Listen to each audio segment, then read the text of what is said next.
He started his treatment in January last year, and it's still ongoing, and that's quite a long time.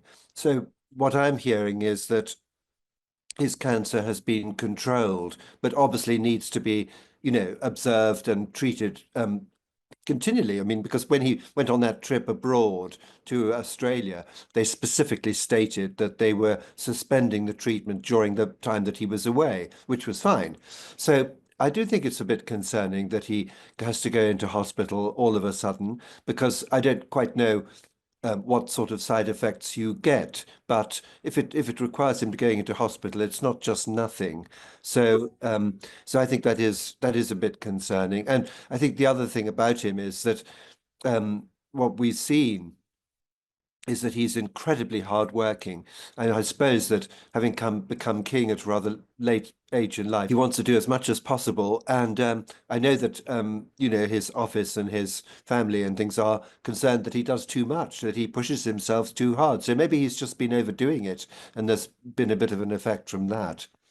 Well, I did see him on Tuesday because the Queen Camilla had a event in connection with the Queen's reading room, and she invited a lot of authors and other figures to come to this event, which was at Clarence House, and so they were both there, and the Duchess of Gloucester also, and he looked fine, of course.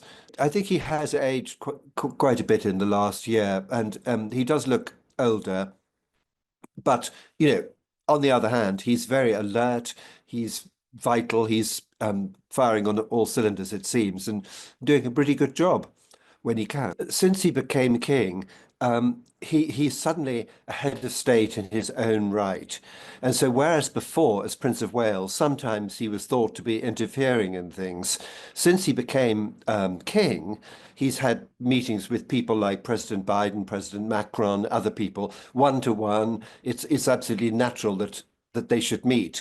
And he's sort of, therefore, in a sense, he's sort of become a kind of a statesman in his own right, which he wasn't before. It sounds very strange to say that, but I think that's really the case. And I think, therefore, think it was very sad that just as he was getting into his stride and enjoying this new role, last January 2024, he was struck down, and we didn't see him, as you know, for several weeks. He had to get better. Since then, he has been better, and he has been to Australia, and he's undertaken an enormous amount of engagements, and he does seem to be, doing the maximum that he possibly can. And so it's possibly just that he's been overdoing it, and that something has therefore gone wrong. But he is still having treatment, which means to say that that's been going on for over a year. I mean, really for 14 months now. That's a long time to be having treatment. So I guess that whatever the cancer is, it's being controlled. He obviously will have very, very good medical help. And let's hope he's out and about again in the next few days. I'm sure he will be. I'm sure he would be very upset to let anybody down that was expecting to see him in the next day or so. And so, yes, definitely a setback. And also the fact that his office has had to put out a statement and tell us about this obviously will produce a lot of speculation and headlines. And, it's obviously, it's obviously of some concern, but let's hope it's not of particular concern, if that makes sense.